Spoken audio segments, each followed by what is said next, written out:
Welcome. I am Kristen Hazel, Director of Development at the Vilna. Built in 1919 by immigrants from Vilnius, the Vilna is the only Jewish historic landmark still remaining in downtown Boston.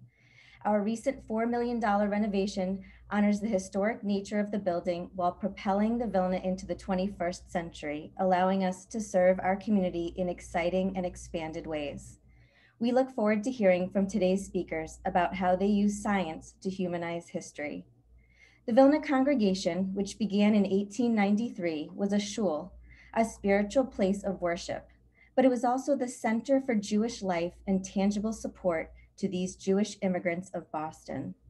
Now, over 100 years later, think of us as a JCC or 92nd Street Y on Beacon Hill, a central hub of activity, all the while brimming with history. The Vilna was built during another pandemic, the Spanish flu. As we start to see the light at the end of this pandemic tunnel, we welcome you to join us this coming Wednesday, April 14th at 7 p.m. Eastern Standard Time for a discussion on the vaccine with Moderna's Chief Medical Officer, Tal Zaks. The way today will work, we will hear how this story began from Elliot Matz, and then each of the scientists will give some brief remarks. The last 20 to 30 minutes are reserved for your questions. Feel free to type them into the Q&A box at any time. We aren't going to spend a lot of time introducing each panelist. Instead, we will paste their full bios into the Zoom chat box momentarily. If you haven't already watched the film, the link will be pasted into the chat box too. The film will be available after the discussion, and we highly encourage you to watch it. And now I am pleased to introduce the man who started the entire team down this path, Elliot Matz. Hello, everyone, and it's an honor to be here. The story of this underwater archaeological expedition starts a long time ago. I grew up in Belmont, Massachusetts. My father was interested in the Matz family's history, and he remembered his father telling him about growing up in Lithuania. My dad and I started researching the Matz family history when I was around 13. I knew the name of the town my grandfather emigrated from in around 1895, from which he came to Boston with 3 other siblings, and it was Rumshishok in Lithuanian, or Rumshishok in Yiddish. And of course, we kids made fun of that name. Hold on one sec. This is my grandfather and his 2 brothers, probably taken in Kaunas just before they came to Boston. My grandfather's on the left. Over the years, I was able to add to the family tree by interviewing people, and much later by researching online. Fast forward to 1987, I was working in New York. A colleague of mine went on a Baltic cruise and came back to the office with a book that they were given of day tours for which they could take at each port they docked at. And I was leafing through the book, and I saw that when the boat docked in Klaipėda, Lithuania, there was a day tour to Rumshishok. Now, this was 1987. I knew that under the Soviets, tourists could not travel to small towns, and even in the large cities, they had to have an in-tourist guide with them at all times. I couldn't understand why my grandfather's town was the only town open for tourism in all of Eastern Europe. I found out that it was because Lithuania had built an open-air museum there, their colonial Williamsburg or Sturbridge Village, and they wanted tourists to visit. I decided that if my grandfather's town was the only one open for tourism in Eastern Europe, then how could I not visit it? I went with my mother in 1988. The actual original town of Rumshishok no longer existed because it had been on the shore of the Nemunas River, and the Soviets built a hydroelectric dam on the river in the late 50s, which formed the Kaunas Lagoon that inundated a number of villages, towns, and farms, including Rumshishok. The Soviets built a new town with block housing nearby for the residents, but most of the original town is underwater. In 1988, The Rumshishok Open Air Museum showcased rural life in Lithuania pre-World War I. It was beautiful, well done, and there was no mention of Jews, which was actually pretty accurate because Jews, although about 12% of the total population of Lithuania before World War I, were primarily tradespeople and merchants, not farmers. As a matter of fact, they'd been prohibited from owning land by some czars during several centuries of the Russian Empire.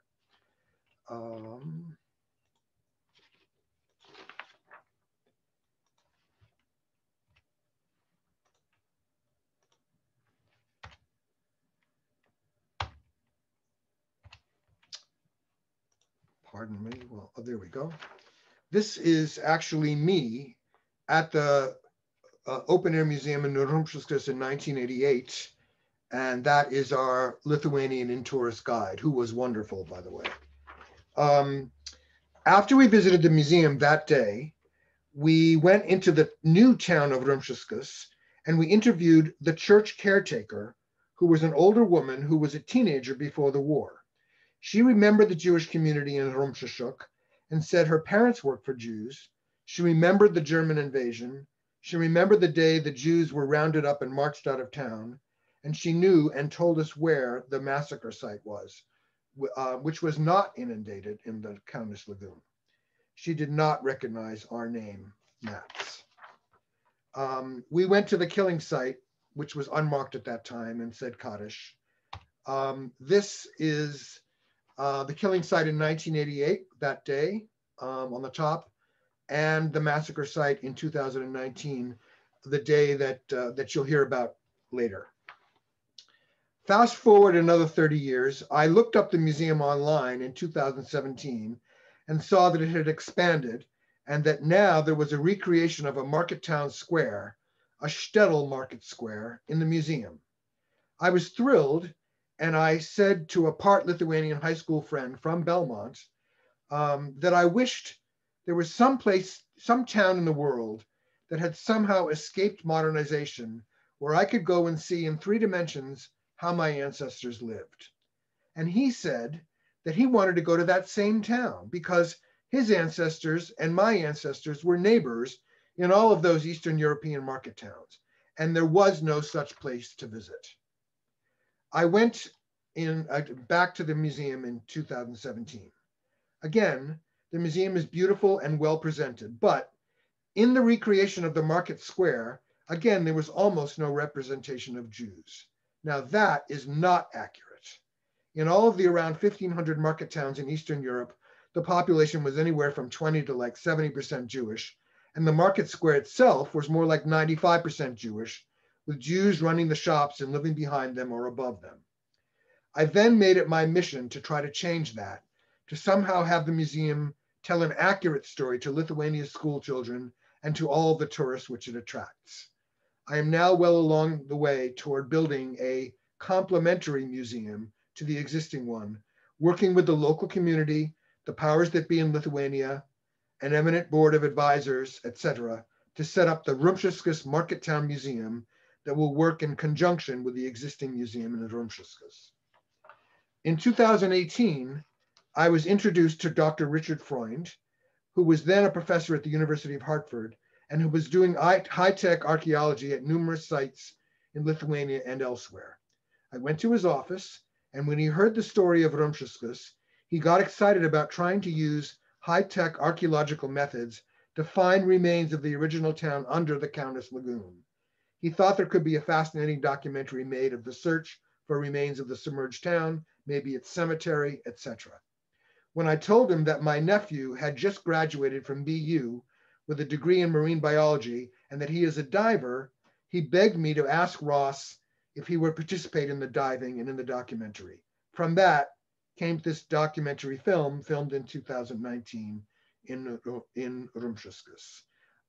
This is a photo of me rolling out the Matz family tree on the Kaunas sidewalk after a lunch that was hosted by Richard for all of us. And Richard and some of his staff are in this photo somewhere.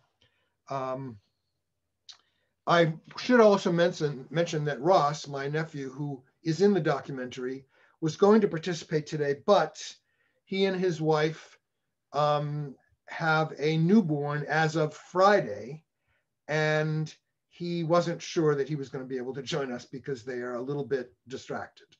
But his heart is with us, and he may yet sign on. Dr. Freund worked with this esteemed team of scientists, with the Rumshishok community organization, and with a talented filmmaker and videographer to make this moving film.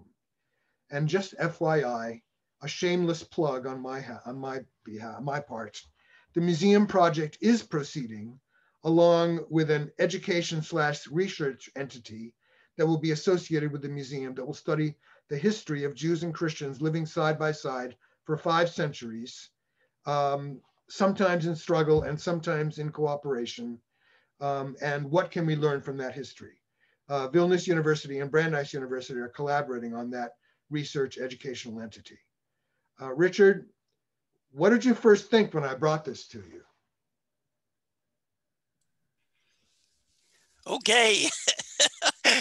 Elliot, you know, I want to tell you something. Throughout the world, there are people like Elliot, and we have to thank our lucky stars that there are people. I want to start by just talking a little bit about what our archaeology and geoscience group does, why it's unique, and first you're going to be hearing from some of the best colleagues I've ever had in my life. They are colleagues that some of us have been working together for 25 years. And part of this is we're doing something very unique. We've done it in 60 sites worldwide. We've done it in 5 countries. We're going to be going to other countries. And every year, I receive about 20 different proposals to do work, because what we are doing is really a revolution in geoscience and archaeology in general, but certainly for the archaeology of the Holocaust. So I want to just tell you a little bit about why archaeology is a good lens and why archaeology is a bad lens. So I'll start by a couple of different assertions. First of all, archaeology is not what you think. It is, everybody always talks about the pottery, and they talk about walls, and they talk about coins, and they talk about the finds themselves. But archaeology itself is really about people. We are always trying to figure out the people behind these artifacts. And because of that, every time we go out into the field trying to look at a site, we have to start by trying to know who are the people behind these artifacts before we even start. Second thing is, I've always been disturbed by the way archaeology is. So I'm going to just tell you my pet peeves about them. There's 5 pet peeves I have. Number 1, archaeology is destructive.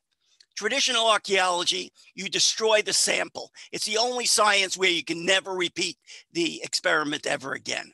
Number 2, archaeology is expensive. To bring people out to an entire site, to house them, to feed them, to put up a lab, to storage, to do all the testing, it's very, very expensive. Third, labor intensive. We have been working together on sites. One site we've been working on for 30 years. 30 years, 10,000 students. In the 30 years, we've done 2 acres of excavations. This is traditional excavations.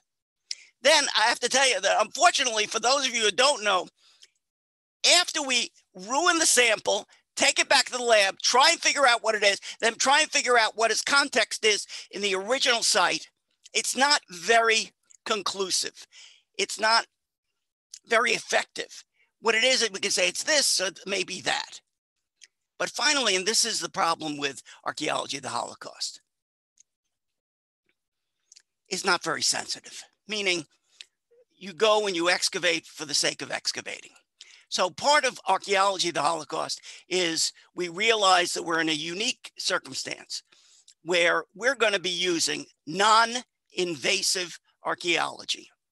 to look for, using geoscience, geophysics, a whole variety of techniques that we've sort of pioneered over the past 20 years, to look at sites associated with the Holocaust where people would not be able to identify a site because it's been paved over, it's been built over, or, for example, it's just unknown. The site is just, we do not know exactly where it is. So we entertain these 20 proposals every year. Elliot came to me with this idea. And part of what we do is we're trying to figure out new ways to do this work.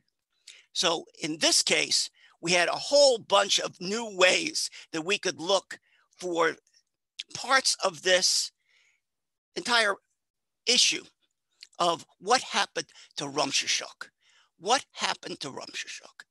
So I'll tell you now the 3 rules of archaeology. So get ready. These are the 3 rules that you have to know, which are basically we're going to be using in non-invasive archaeology as well. Number 1, location. Number 2, location. And number 3, location. Those are the 3 rules of archaeology. So in this case, Elliot came to me with the idea of a shtetl. A shtetl is a small village, and this is not like Fiddler on the Roof villages. These are extremely small villages, often embedded in small villages, but that are larger. And the Jewish community can number, in the case of Rumshishok, 50 families, 100 families. And Rumshishok, by the way, is one of these good shtetl. So why is it good? Because it's been there for 300 years, and it has at least a series of different buildings that are part of the construction of the Jewish community. So location was very important. Was it known? Yes. And we had, not only did we have the location well known, we had testimonies of people who had been there and who'd gone back, and people who had gone to a different country and now were able to provide some type of understanding. Second, as you're going to find out, there was also location that we knew about its location in 1944, what it looked like in 1944 after all the Jews had been killed, but the buildings were still sitting in the midst of this village of Rumshishok that was in Lithuania. I should tell you, this is located in a very, very important location. In between the 2 major cities of Kaunas, it's about 12 kilometers from Kaunas, and Vilna, Kovno and Vilna, 2 of the great Jewish cities of Lithuania. So the second part of the location issue was, could we discover where the mass grave was? We spend our time looking at mass graves through the lens of geoscience, and we use some of the best techniques of ground penetrating radar and electrical resistivity tomography that you'll hear about. But more importantly, we're using another way to ensure if we know that these are graves that are below the ground. So mass grave located in a very specific spot, which there had been a stone monument which was placed in the location somewhere in the 1990s. But the third part of this problem, and this is the issue, why did we think that this was such an important topic? First, we had the local authorities. Everyone was very interested in finding out more about the location of this now submerged city. But more important than that, this site is located on the equivalent of the Living Museum of Lithuania. And at the Living Museum, see, I'm here at Christopher Newport University near Williamsburg in Virginia. And I know what a living museum is. It's a place where you can actually bring people to understand the history of what was going on in early America. Well, this is about understanding what was going on in Lithuania. And the Jews were basically absent from the museum. So part of our work, and this is the third of the locations, part of our work is to rediscover what there is to discover about the history of the Jews of Rumshishok on the campus of the Living Museum, so that it will be remembered when the thousands of people who come to the Living Museum will know that there used to be a Jewish community here. The Jewish community was destroyed, how it was destroyed, what kinds of remains, and how we get to understand history using geoscience and archaeology. And that's why I applaud Elliot's efforts. I'm glad he came to me. And Elliot, I have to tell you, we're not finished. We're not finished yet. We're not finished yet. So now what I'd like to do is to turn this over to my colleague, Professor and Dean of Duquesne University, Philip Reeder, who's going to be talking about the aspects of mapping all of these three locations, the Shtetl and the place where it all happened. Phil. All right, thank you, Richard. Thank you very much. And give me 1 second.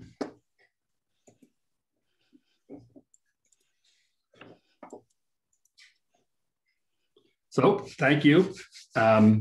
So the part of the project that I'm in charge of deals with producing maps and diagrams that are associated with the project.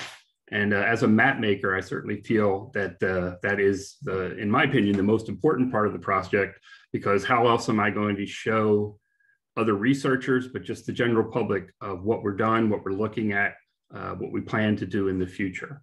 I have to say one word of thanks to the Luftwaffe, and there's very few words of thanks for the Luftwaffe, but one was that they created a very extensive air photo archive.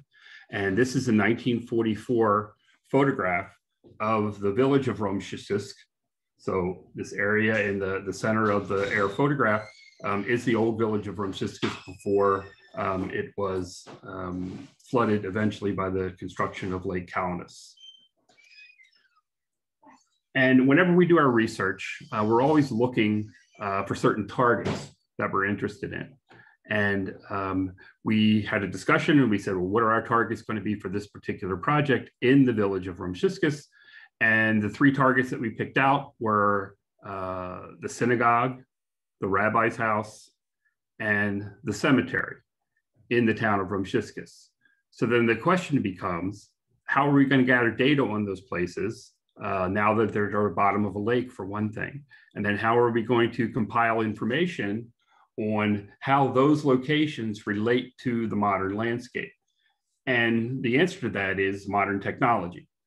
So what you're looking at now is a modern air photograph, or actually a satellite image taken from a satellite with the 1944 air photograph superimposed upon it.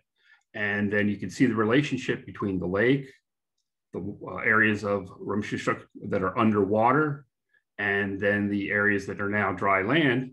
And some of the other things, you see the dotted yellow lines in the lower right-hand corner. Well, those are the remains of the road that used to come into the village of Rumshishok. And actually you can go to that site on land and still see the remains of that road. And then actually, if you've watched the video yet, there is a part in the video of Elliot standing at one of those locations where the road goes out into Lake Kaunas, which would have been the road that would lead you to the city center in Rumshishok.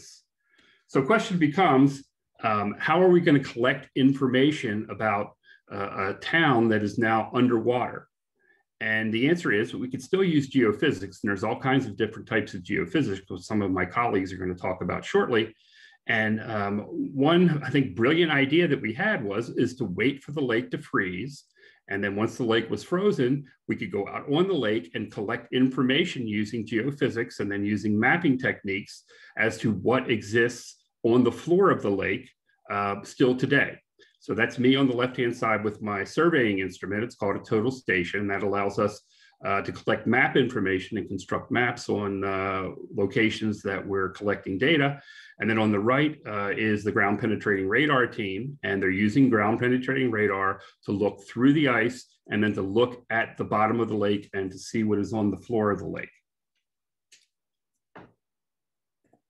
And looking off into the distance now, one of the things that we did was based upon the air photograph that I showed you earlier, and then based upon the superposition of the 1944 air photograph with the modern satellite image, we were able to determine particular locations, those targets of the locations that we wanted to look at. Again, the synagogue, the rabbi's house, and the cemetery.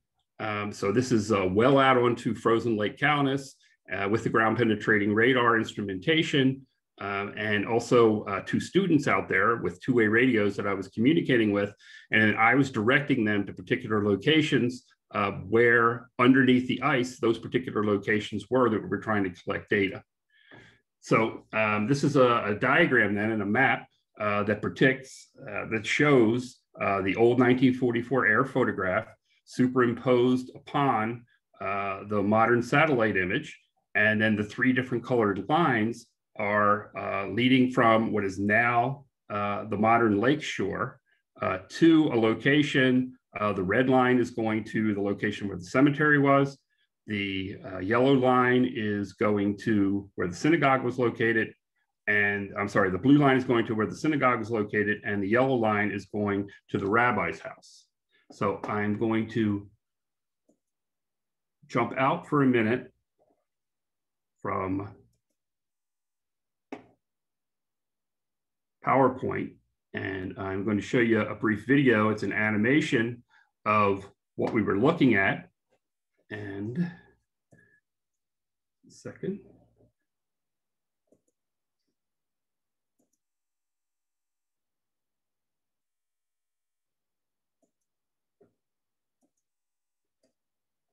Okay. So you're looking at a modern air photograph. And what's going to happen is that the 1944 Luftwaffe photograph is going to fade in. So you can see the relationship between the modern land and what's under Lake Kaunas.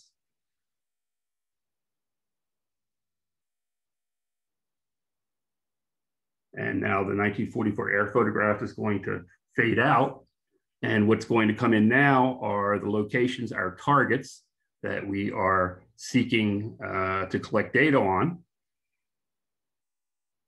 So that's the location underneath the lake associated with the rabbi's house. And this is the synagogue.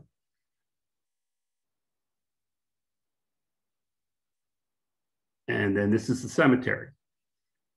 So then based upon this information and based upon the fact that my survey instrument is set up on the shore, and I can collect data about the distance and azimuth to these particular locations, then I'm able to, and I'm going to jump back to the PowerPoint now.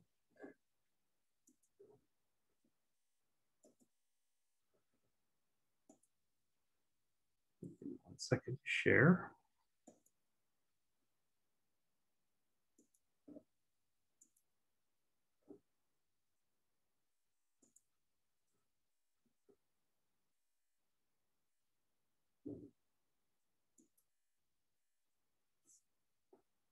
So now you're looking at, this is another orientation, but you're looking at the same data that we looked at before. And at the end of the red line is the cemetery. At the end of the yellow line is the rabbi's house. And at the end of the blue line is the synagogue.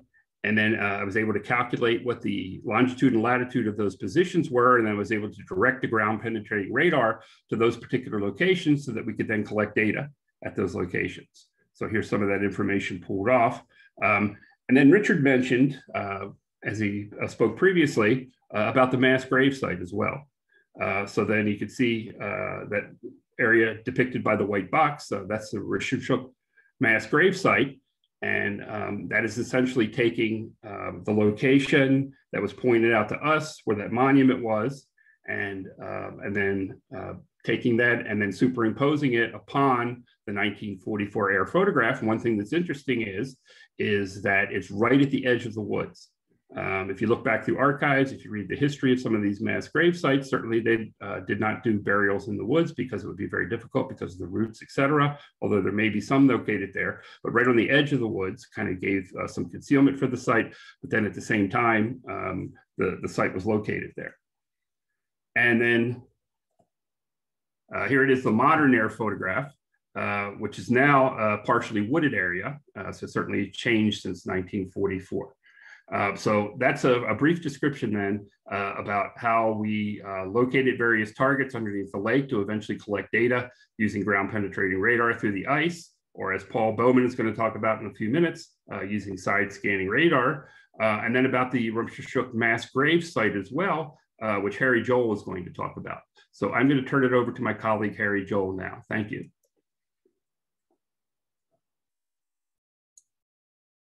All right, thanks a lot, Phil. I am going to get the slides going here.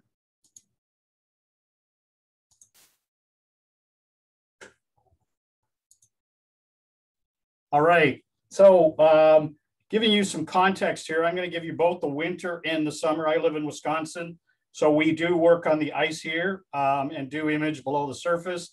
And so it's very different conditions. As you can see, everyone's geared up here for those winter conditions. And as you can see here, we're working with students and all these. These are all undergraduate students.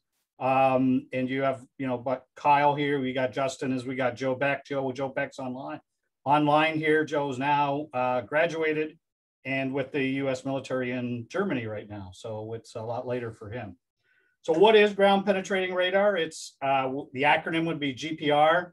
We're emitting an electromagnetic pulse into the ground, and then we're recording those echoes, and we're building layers in the subsurface. And the frequency we're using is, should be familiar to you. If you're listening to FM radio, we're looking at that same frequency that we're taking a look. In this case, we're going to use a 500 megahertz, and we're going to use a 50 megahertz, so a lot lower and higher frequencies. You're looking at this in the electromagnetic spectrum from 0.4 to 0.7 microns. And so we can see this is a huge width of electromagnetic energy that we're taking a look at. So Phil was pointing out where the different lines were located. We haven't got time to look at all of them. I'm going to concentrate on this long line here. It's almost a mile long. It's 1.5, 1.6 kilometers long. 1,600 meters long, and laying it out became difficult because we're out on the ice collecting our data. These are 50 megahertz antennae, and we are following these little orange flags that are set out in front of us as these clouds are coming through. And it was raining on us as well as other winter conditions. So this is a scale model of the town. And this would be where that line is going through. And we collected multiple lines in this situation. And so this would be the profile, the complete profiles across the top. There is vertical exaggeration here. The bottom one is that first section. And as we're going through, we're coming off the dock where you saw it in the film. And then we have this bottom area and it drops off into a creek and then another creek here and then pops up to where the village is. And if we take a look at an old photo, this is where that line is going across. And there are photos with people coming up to the hill here in the knoll and looking across. You can see the road coming across here, but you can also see the two creeks coming through this valley, which would have been an old river valley in this location. We did run across that knoll and no one knew what it was when we found it until we had this photo come up.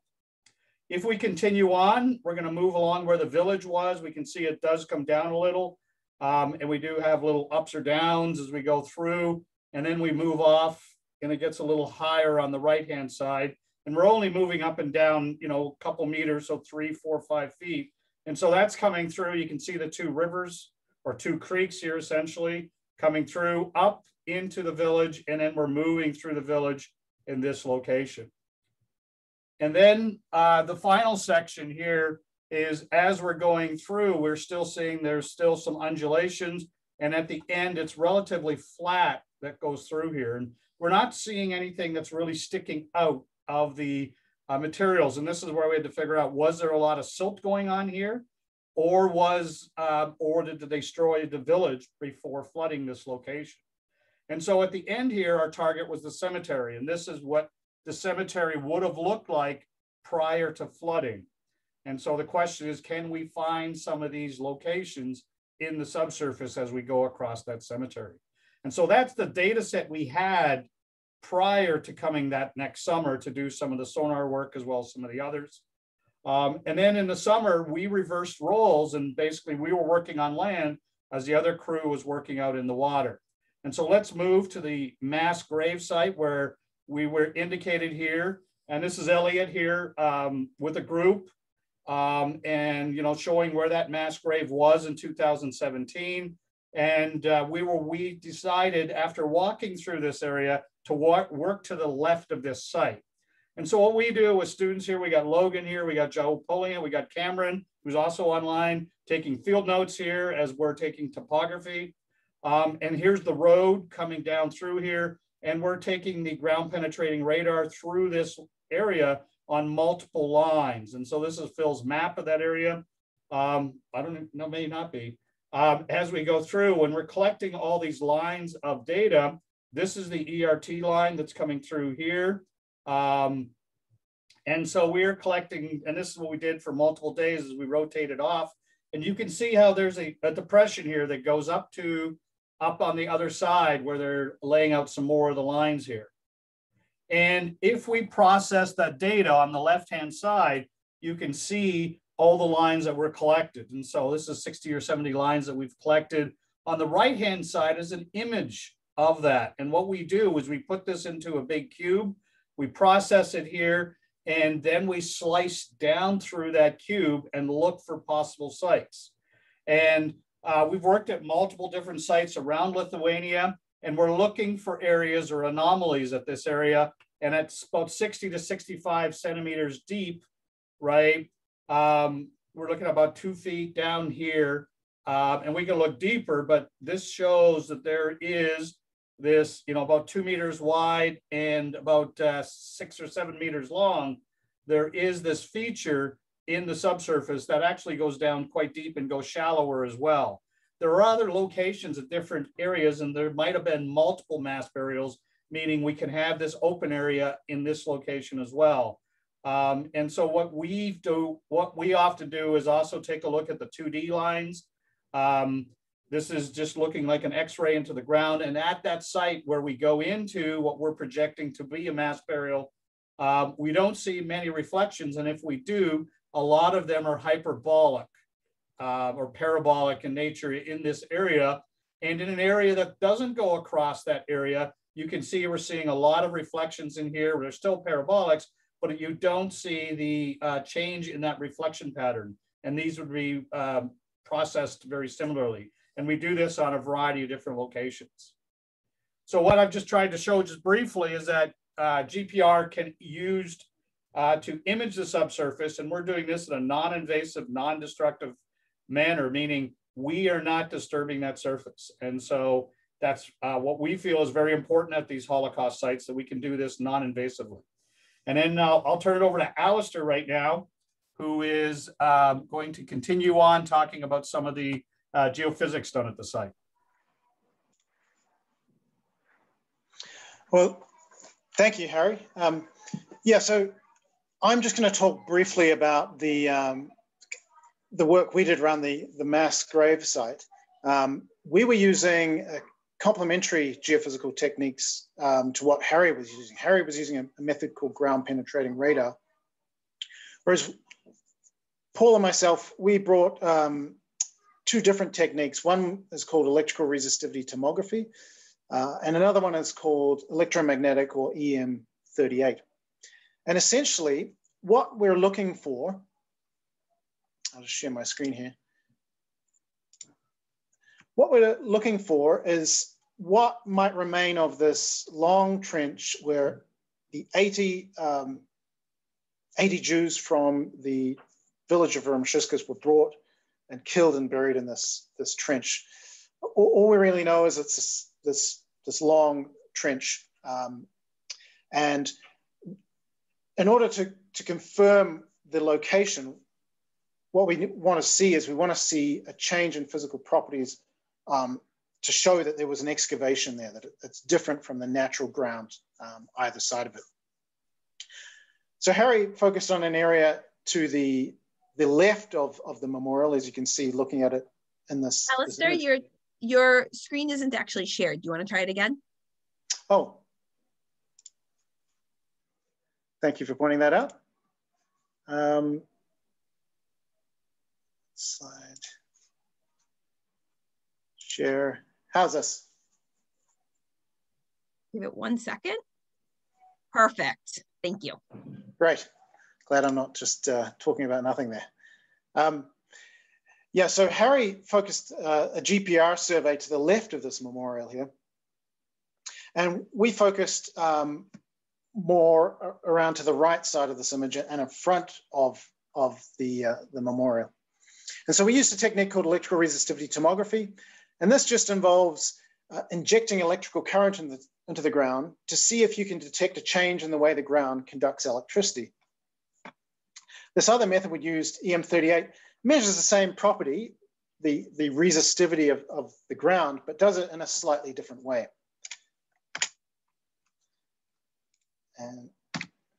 And so ERT, short for electrical resistivity tomography, just involves collecting data along a profile. You're putting these steel spikes into the ground that you can see here, and you're injecting electricity between any two of these steel spikes, and you're measuring the voltage at two other steel spike locations to measure that ground resistance. So in this image here, we're looking, imagine you're looking at a vertical slice that's been cut through the ground. And once we have all our data, we build up this model of the ground resistivity under that line.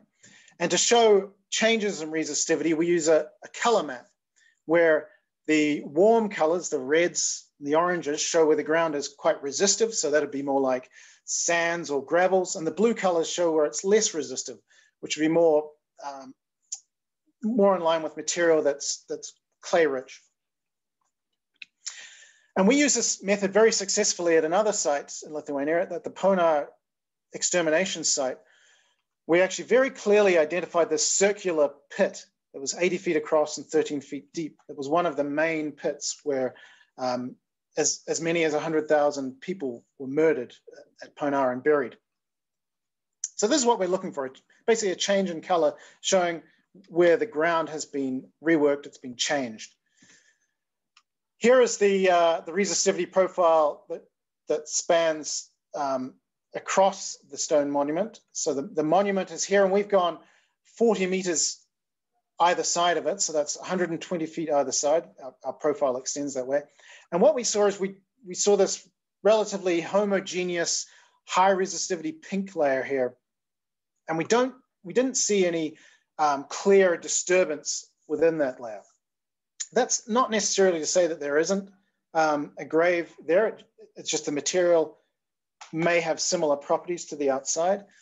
But one thing that's really interesting about the work here that we're doing here is we're working at other sites where these memorials have been erected. And as Elliot showed you, many of these memorials weren't erected until long after the events happened. So it's not clear if these monuments were put up in the correct location. Maybe there was just a token effort made to put a memorial up in a convenient location close to the site, or if they're actually right over the area of the mass grave. So this is a work in progress, and Harry's got the strongest evidence yet that the mass grave is further to the left. But ideally, we would have some more clear-cut evidence of where it is. Now I'm going to hand you over to Paul, who's going to talk about the work we did offshore.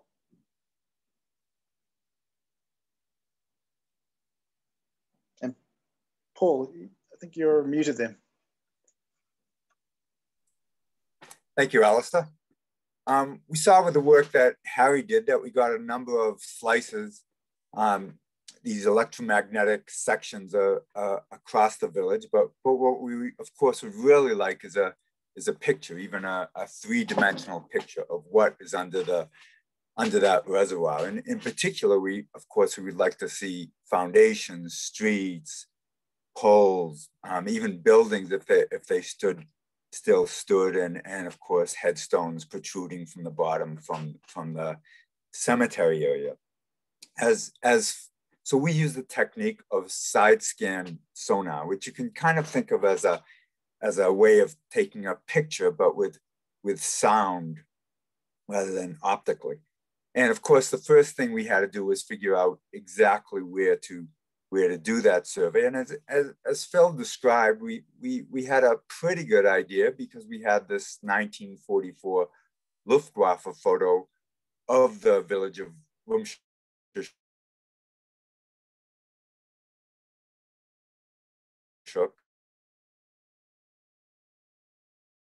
And very close. Those Luftwaffe photos were taken, and they don't have the exact positioning, the exact what we call georeferencing that we have today. So what we did, again, really, as Phil describes, we took Google Earth images and we warped and stretched and reoriented that 1944 photo to modern satellite images. Next photo, next slide, please, Alistair.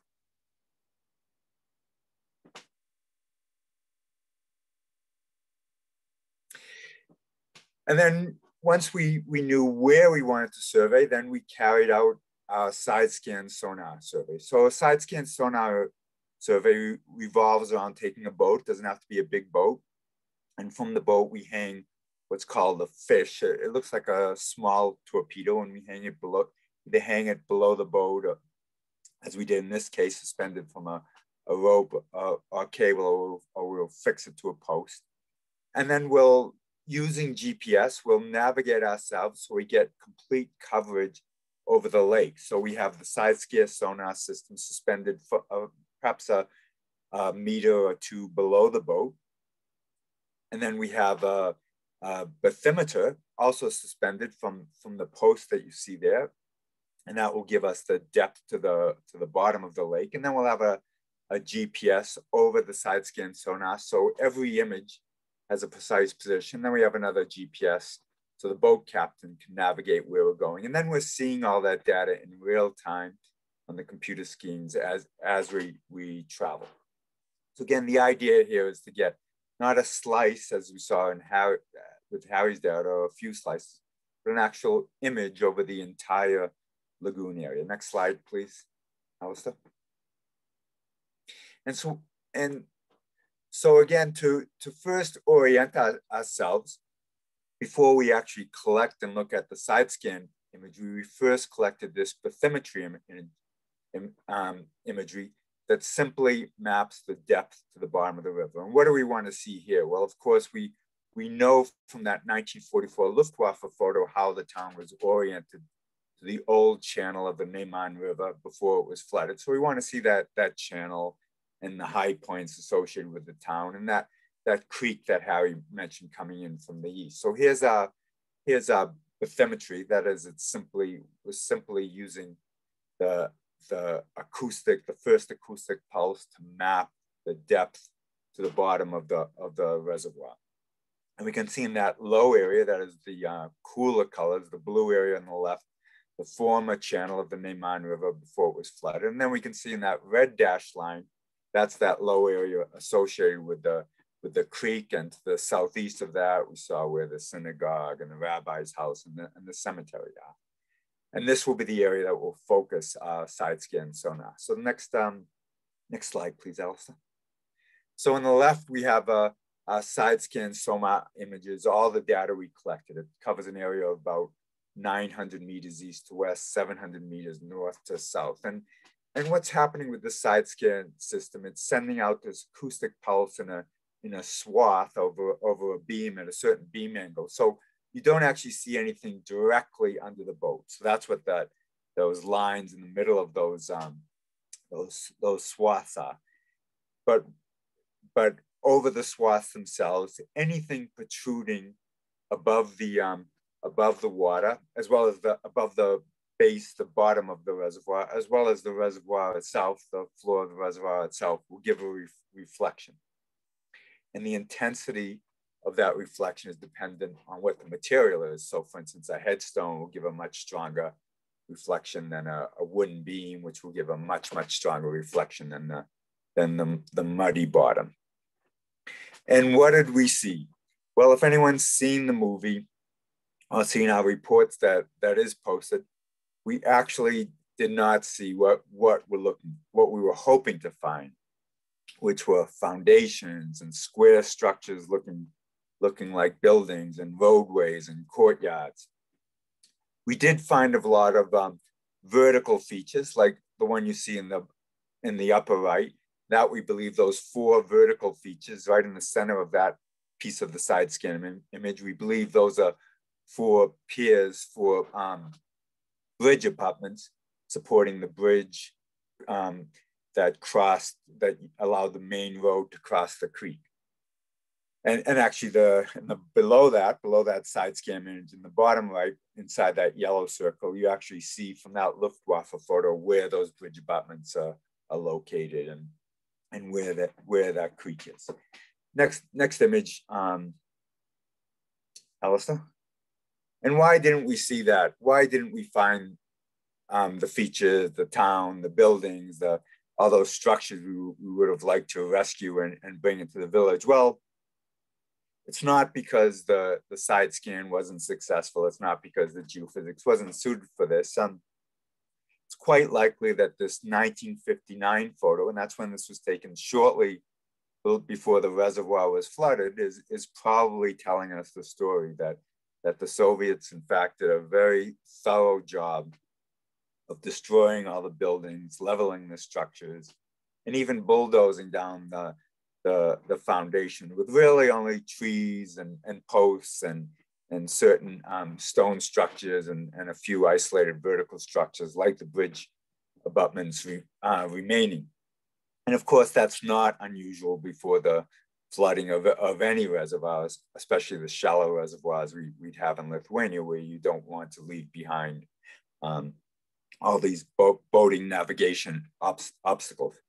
But nevertheless, at least we feel that the geophysical survey was successful, was very important here, because you could have spent massive amount of time, days and days, weeks and weeks, for instance, diving on this site, trying to identify features, trying to identify remnants. And meanwhile, with this well-planned geophysical survey, in a matter of hours, we were able to cover the entire shtetl and confirm, absolutely confirm that there simply are no major structures remaining. I grew up in Boston, and I've actually been diving now, I would say, most of my life. And of course, growing up in Boston, I'm used to diving in the murky black waters of Boston Harbor. And myself and Elliot's nephew, Ross, I picked out from the side scan sonar one of these protruding features, and we did dive on a very, very short dive.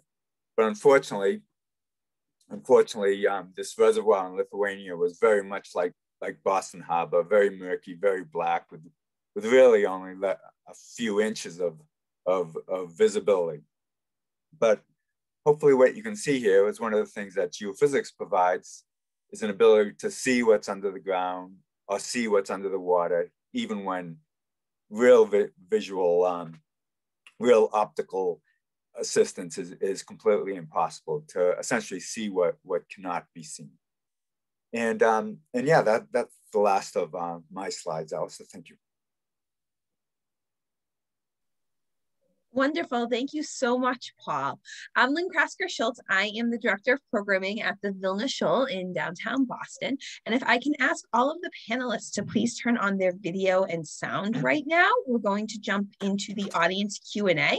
I see some questions coming in right now. If you have any questions, please feel free to type them into the Q&A box. We've had a couple questions from people about whether this is being recorded. It is being recorded. It will be placed on the Vilna YouTube page tomorrow afternoon, and you will be emailed a link to that. But you can go back and watch it and share it with friends and family at any point, and we welcome you to do that. Richard, the first question is for you. Can you give us a timeline from when Elliot walked into your office and proposed this idea to when you guys kind of ended all of the geophysical excavations? What was that? Was that months? Was that years? Talk to us about that. Usually, whenever we accept a project, we do extensive research to be able to see. Sometimes the person who's explaining it to me is very enthusiastic, and they want to help by telling me how I can get information about the site. So it usually takes us at least 6 months of research to be able to confirm that a site actually has legs, that we can actually go to that site, that the site exists, that there are resources to research a site. The second thing is we have to get permitting, vetting by the Lithuanian government or whatever government we're working with. Then we have to get local officials to get on board. And we also have to have local support. So this takes another 6 months. So generally, from start to finish, whenever we do something, it has to be at least a year in advance, sometimes 2 years in advance, where we know that we're able to go. We have the funding to go. I should say one word about the funding. We do not accept any money from any of the countries that we go to research. That's a very big slippery slope, meaning we don't want people to then question the results we got because they had to meet standards from the local country. We want to be able to have an ethically clean slate when we go to do a site. We want to participate, and we bring in colleagues from Lithuania or Poland or whatever country we're working in. But most important is we have to raise funding from outside of the project. So that's part of our mandate. And all I'll say in terms of the project, 1 year is on hyperspeed. A year and a half is usually what we do. In this case, we went twice, once during the winter. So I had to arrange an entire January site visit where we worked on the frozen lake in January and then during the summer. So it really, from the start, from the time that Elliot came with the project, it's about a year and a half. It's shorter than what it seems like as you're talking about it. It seems like gosh. Oh my gosh. Harry, jumping to you for a second. Talk to us about GPR and whether being on top of water creates any challenges different than being on land. Is there any modifications that need to be made because of the water itself? Interrupt for 1 second. Ross just popped on. Oh, Hey, whoa. Ross. Congratulations, Ross. Ross, Hey. Mazel Tov. Oh, another generation of Rumshishkoks. Yes, another generation of divers. Right. Yes. You have great timing, Ross. We are just jumping into the audience Q&A. So I will let you give yourself a brief introduction and say hello to everyone. Yeah, it'll definitely have to be brief because I'll probably be popping off soon. But hey, Paul, what's going on? Good to see my compadre over there. Yeah, diving buddies. Yeah. So my name is Ross. I've just been, honestly, I got to be part of the project because I'm a scuba diver, and my uncle Elliot, who is kind of our family historian, was learning more about the area and got connected with Dr.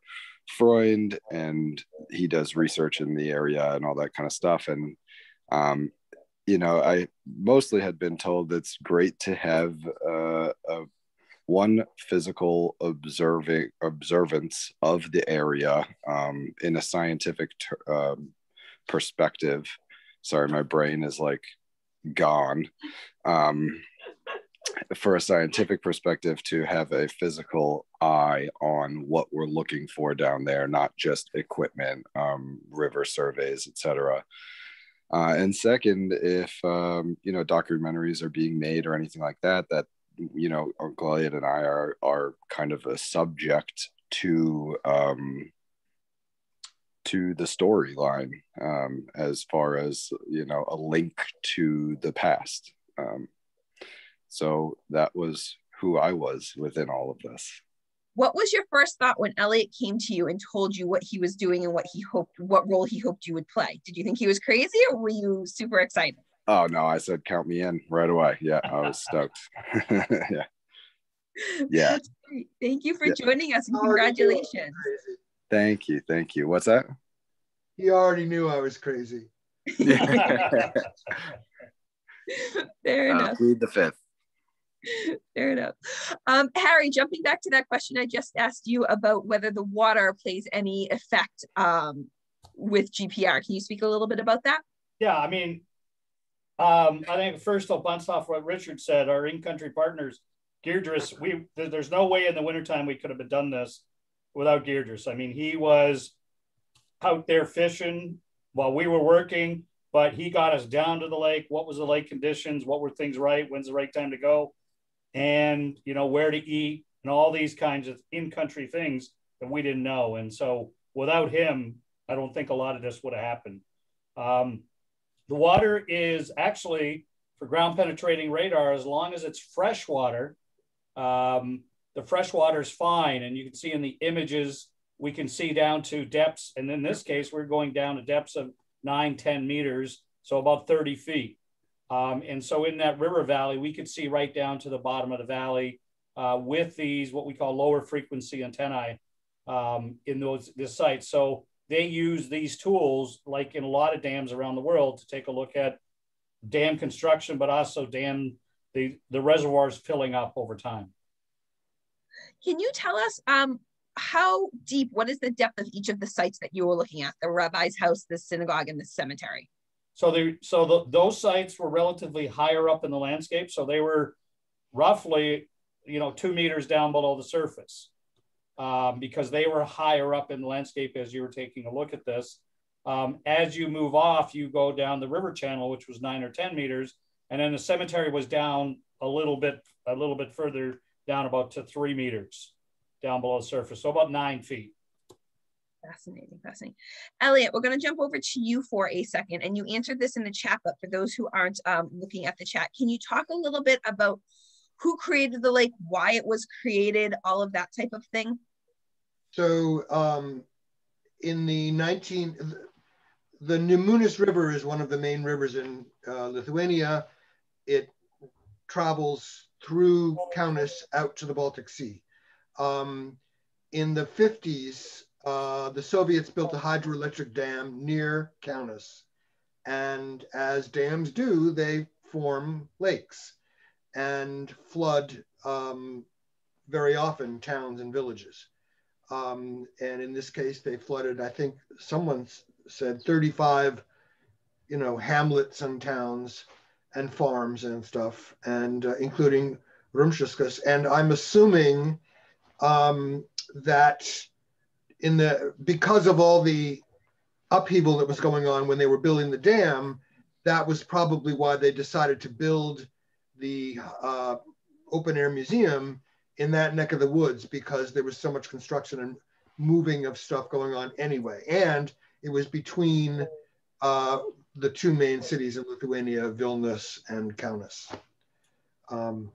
I also do remember stories from my father, from his father, that a lot of the people in the town of Rumshishok were in the logging business. They would cut down logs and float them down to Kaunas to be milled.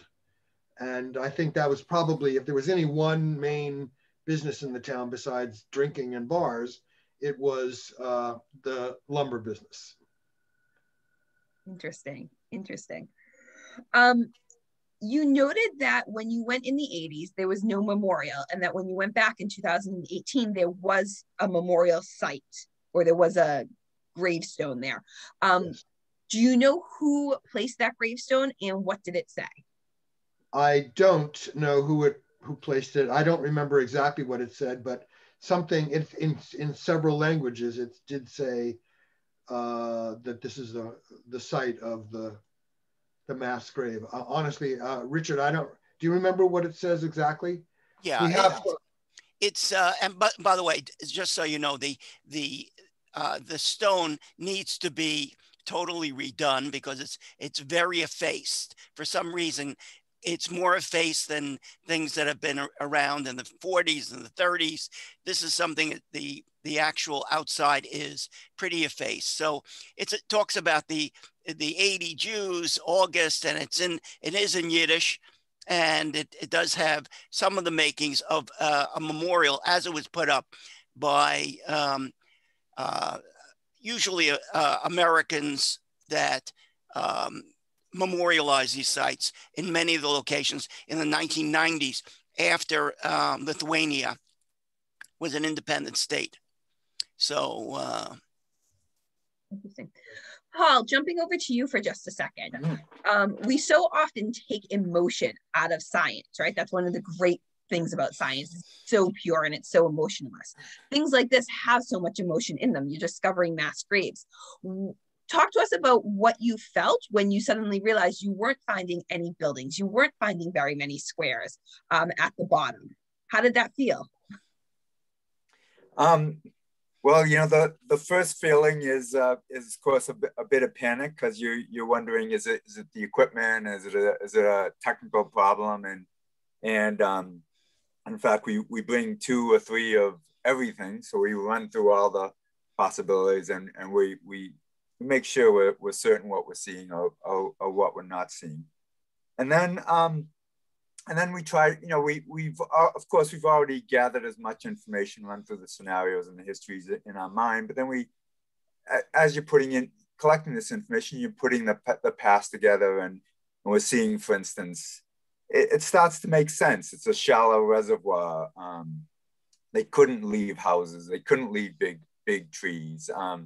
We remember the photograph from the museum, of course, which is just one area. It's not the entire town, but there's not a single structure standing there. And so we're putting at the same time that we're still looking at the data, trying to collect data, trying to find something in real time. We're also putting the story together in real time. And then also I'm personally thinking, you know, in another 2 hours, I'm going to be diving on this site with Russ. What are we actually going to dive on?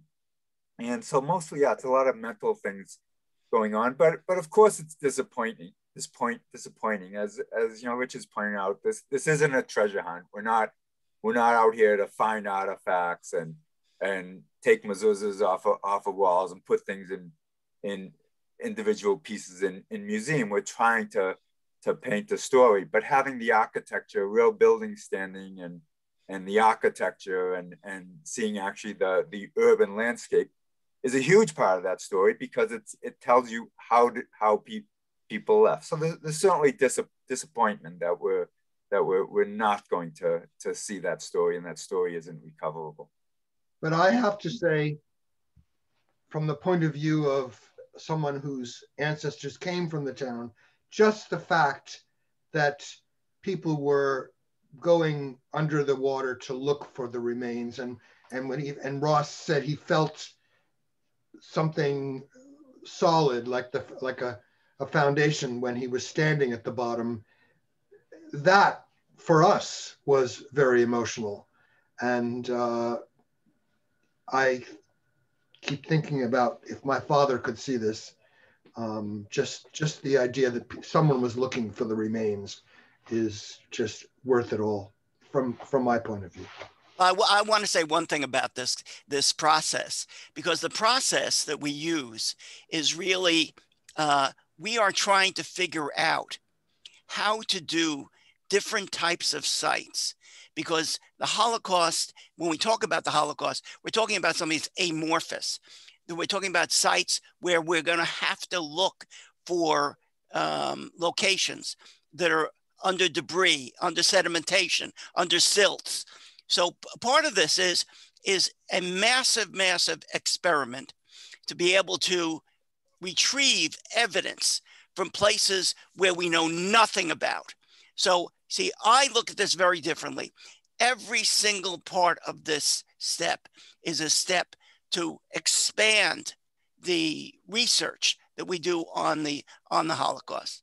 So, you know, the idea of having Ross there for me, which was very important, is because being able to at least touch your history, get close enough to touch the location, is as important sometimes of finding these big walls. I mean, even if we had found the rabbi's house, how would we ever have been able to gauge how important it is? But being able to have someone from that legacy of your family be there and be able to be a part of it is very important. Second thing is, you should know that this is what museums like the Living Museum in Lithuania should be presenting.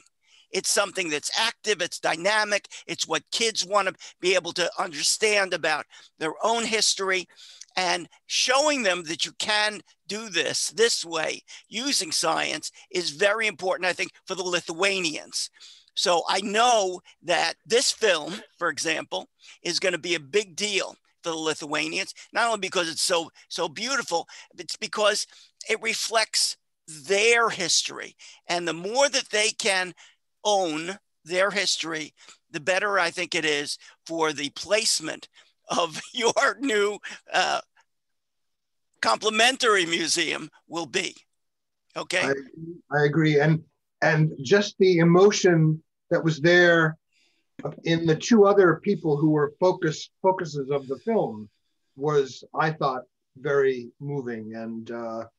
And from people that I've spoken to, non-Jewish Lithuanians, the whole thing is so emotional.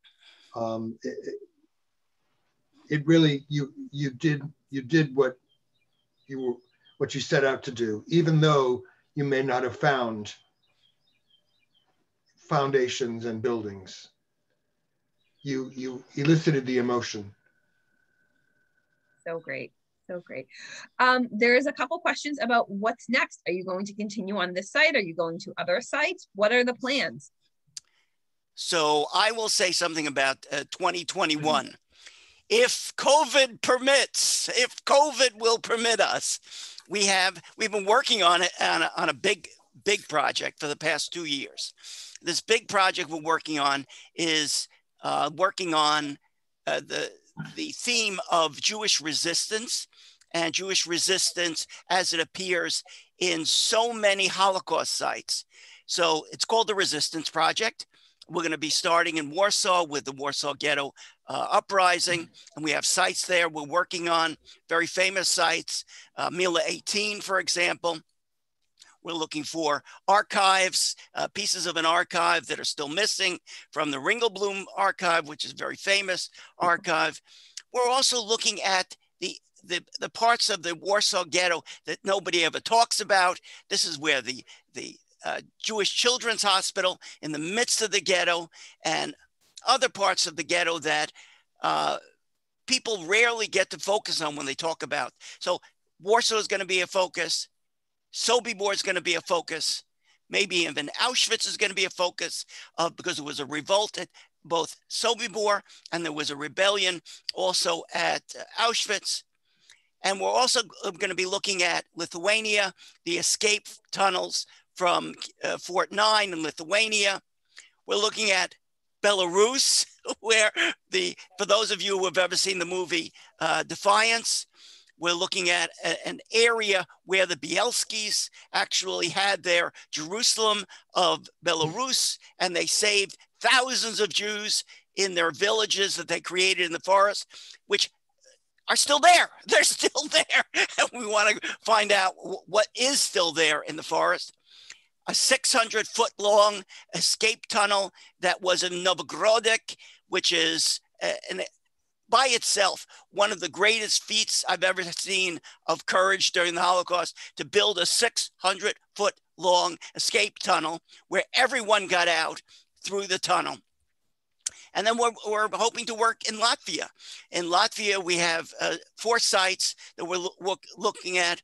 One of the most important sites is Jungfernhof, where they brought Jews from Germany and Austria in the beginning of the war and killed them in the middle of a forest. And all of this history is little known, and the individuals exhibited different types of resistance that we're going to be looking at. And the type of resistance we're looking at are cultural resistance, like books that people saved and archives that people wrote. We're going to be looking at hiding places that people built. We're going to be looking at the actual rebellions and revolts that took place, and even spiritual resistance, which involved the building in clandestine locations of synagogues so that Jewish life would continue even during the Holocaust. And this is all part of a larger film project that is being done on our work for this summer. And we hope to be able to go this summer and finish it, but it may take a little bit longer given the COVID situation, but we're hoping to go there this summer. Going back though to Rumshishok, just so we're all very clear, we left everything exactly as we found it. That is what non-invasive archaeology is all about. And you know why? Because in another 30 years, there's going to be somebody smarter than all of us who's going to figure out a better way to look for these same things, and maybe they'll find more. Amazing. What a wonderful sentiment to end this conversation on. I want to thank all of our panelists for joining us and sharing their research and their process with us. We hope that next fall we can welcome you all back to our virtual stage and do a program on what you discovered this summer. Wouldn't that be wonderful? So thank you very much for joining us. As Kristen mentioned at the beginning of the program, we have a wonderful program on Wednesday night with the Chief Medical Officer of Moderna on the vaccine and what it means now and in the future. So we welcome you to join us. I just pasted the link into the chat, and you will get an email tomorrow with all of the information from today's program. Thank you for joining us, everyone, and we look forward to seeing you all soon. Have a good night. Thank you so much. Thanks. Thank you. Yeah, thanks everyone.